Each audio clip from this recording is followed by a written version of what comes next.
হবে না। তোমার বাবা ছিল ৭২ থেকে ৭৫ পর্যন্ত স্বৈরাচার। এই স্বৈরাচারের হত্যাকাণ্ড সংঘটিত করেছিলেন ১৫ই আগস্ট। স্বৈরাচারের মৃত্যু কতটা সত্যি হতে পারে?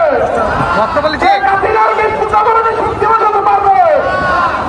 ছাত্রদের এই জয় জনতার, তাছাড়া আর কারো না। আমরা সবাই একই সাথে থাকবো, আমরা লড়াই করব। সবাই নিজ নিজ জায়গা থেকে সোচ্চার থাকবো। কেউ অন্যায়কে প্রশ্রয় দেব না, অন্যায়কে অন্যায় করব না। আমরা এই নীতি মেনে আমরা আমাদের স্বাধীন বাংলাকে রক্ষা করবো। দেখেছি তাদেরকে বাজি চালান দিয়ে খুঁজে পাওয়া যায় না।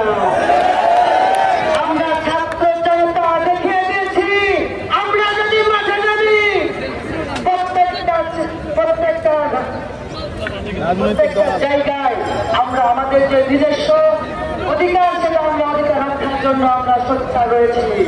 এই যে অনলাইনে আমাদেরকে বলা হচ্ছে এই প্রজন্মের কোনো দ্বারা কিচ্ছু হবে না, এই প্রজন্ম কি দেখিয়েছে? এই প্রজন্ম কি দেখিয়েছে? এই স্বাধীনতা ২৪-এ, এই স্বাধীনতা আজীবন এই বাংলার জনগণ মনে রাখবে ইনশাআল্লাহ।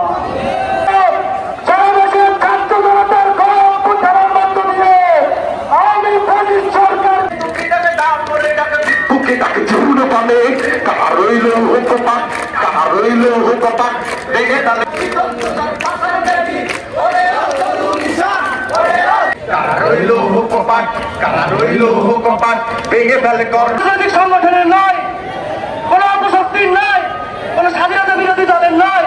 কে গুলিতে হত্যা হয়েছে? তিনি এদেশের পুলিশ লীগের গুলিতে হত্যা হয়েছে। এর বিচার আমরা চাই। আমরা অনেক